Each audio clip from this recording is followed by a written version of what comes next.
The perils of deepfakes. Don't believe everything you see online. This is an interesting and perhaps slightly concerning story. It's all to do with the local elections last year. There was a lady called Cheryl Bennett. She's a PE teacher, and also she was the head of year at a school.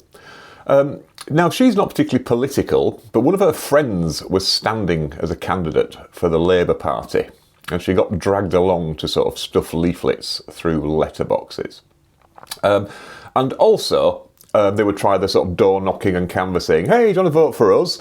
And if people said no, they'd say, oh, who are you voting for? You know, because they like to sort of do all this doorstepping thing to sort of predict how they're going to do. So she attended a particular house, knocked on the door, and sort of, you know, hello, who are you going to vote for in these local elections? And the person said that, no, I won't be voting Labour. I'll be voting for a candidate called Ahmed Yaqub. Now, he was standing as an independent candidate for mayor. He was an independent, but he's associated with sort of like, you know, George Galloway and all that sort of thing, you know, sort of for the workers, not the wokists, and all that sort of thing. So, you know, she said, okay, moved on to the next house, thought nothing of it. However, the encounter had supposedly been caught on CCTV from, you know, like the sort of, you know, one of those doorbell cams.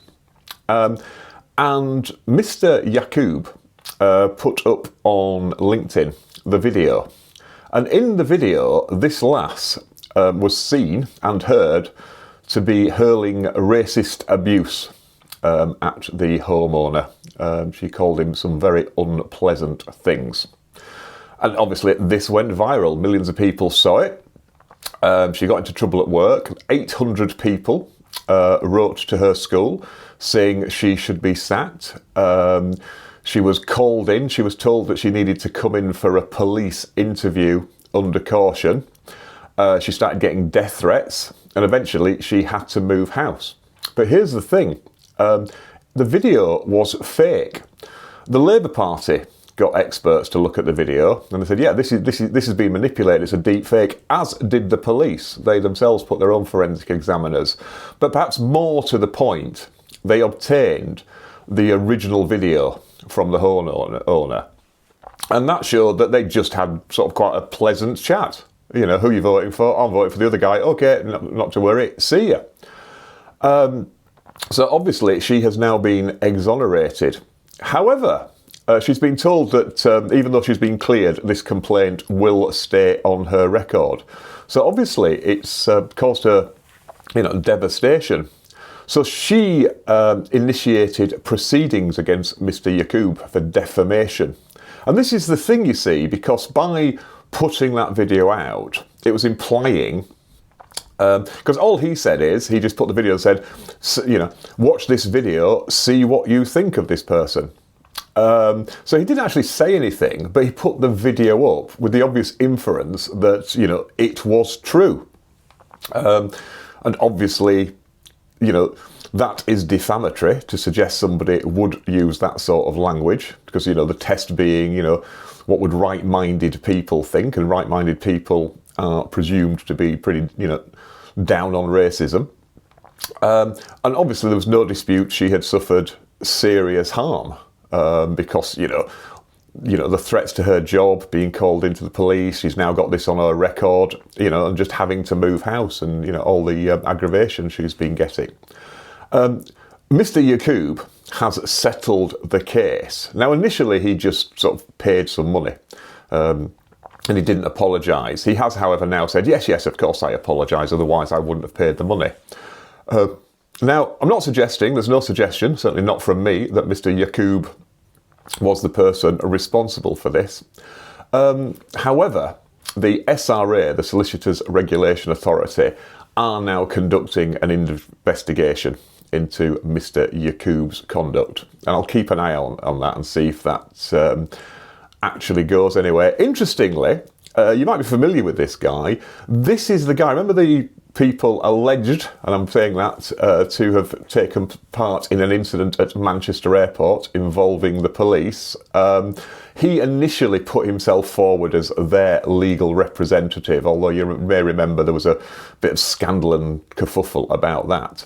And he's no longer representing them. But that's just in case you're wondering why the name is familiar. But yeah, so he has had to pay out substantial damages, albeit, settlement. But I think had this have gone to court, then it'd been fairly stuffed, because there's no dispute that the statement is false. I don't think there'd be any argument that the meaning, even just sort of putting the video out there and saying, what do you think of this? Because it's not a defence in defamation to say, I'm not saying whether it's true or not, I am merely reporting what I have heard. Similarly, you can't just say allegedly. That's not, contrary to what you see on the TV, that's not a get out of jail free card. Because the idea is, are you sort of spreading, are you publicising the defamatory statement? And in this particular case, I don't think there would have been, it wouldn't have been hard to establish that. I don't know because this is a settlement, the damages are confidential.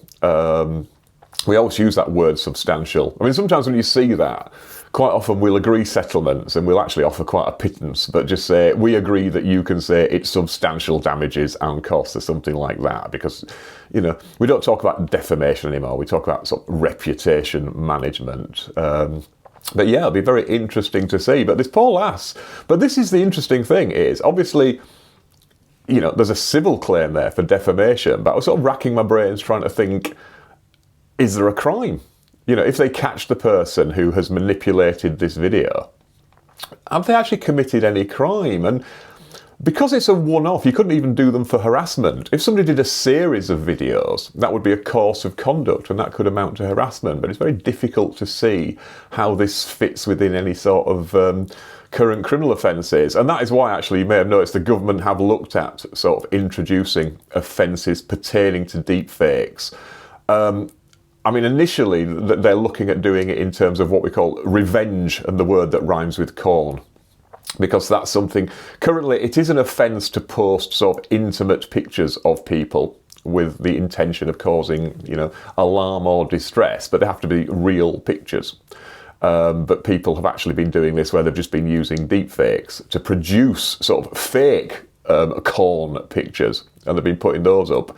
And, well, like I say, if there's a course of conduct, it might be harassment. But if they just do it once, then they probably don't commit an offence. And people have said that's a lacuna in the law. So they're looking at saying, even pseudo-images would count under the revenge corn offence. But it'd be very interesting to see if people say, well, now perhaps we do need a new offence of...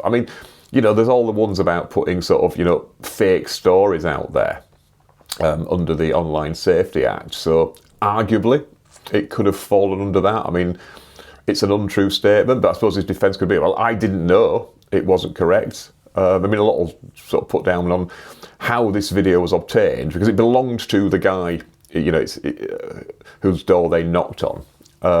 How did that get into the public domain, and how was it manipulated, and by whom was it manipulated? I'll keep an eye out for you. But yeah, I just thought you might find that, as always, vaguely interesting, vaguely informative, vaguely accurate, and I'll just shift across to get something suitable for a thumbnail. There's a lot happening in the news this week. Unfortunately, I'm also terribly busy, but hopefully I'll have a chance to... maybe I should actually do these videos just sat on one side. I do like asymmetry. But then again, I also like symmetry. Go for that Wes Anderson look. Maybe I should do it in all colour grade, this all in pastels.